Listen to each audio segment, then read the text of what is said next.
tree begins with the roots. So the roots, we need you guys to help us figure out what are the roots of the problems of violence that we see.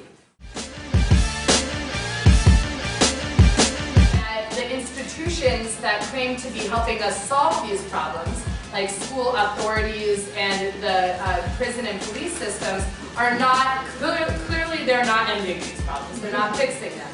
So we're going to make our own problem tree to figure stuff out for ourselves. So I saw a hand over here, but who can help us figure out what's one root cause that's causing some of these problems? That happens because there's this belief that people of a certain age don't know how to take care of themselves right. But we all know that's not true because I've seen like 3 years old use computers and things like that. So I just like to put ageism on, if we can, on as a root.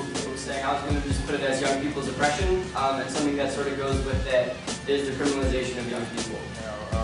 I go to private school back in Cincinnati, Ohio, and I'm amongst a lot of white students. And we have a few black teachers there, but from the student side of it, they sort of look at it as, okay, we don't know how to accept, this knowledge from this teacher who doesn't even really know too much about our history. I can say that one of the major problems is that one female will walk past another female and it's just like tension, like, oh, she want my boyfriend, or she did something with my boyfriend, and we should really be thinking like, that's my sister, do she need help? Instead of looking to always be comfortable, we need to... So what do you think is at the root of that tension between women? Misogyny, patriarchy, sexism, right? Those are the things that then shape the media, that make us feel insecure, that pit us against each other, right?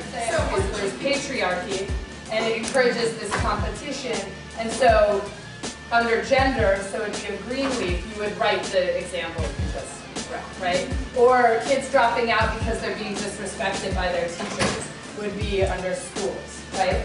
So what we're doing is we're looking at the root causes and we're following them through and saying, how do these play out in our lives in these different areas? In our schools, in terms of gender, in our neighborhoods, in prisons and police, in our families, and in terms of health, right?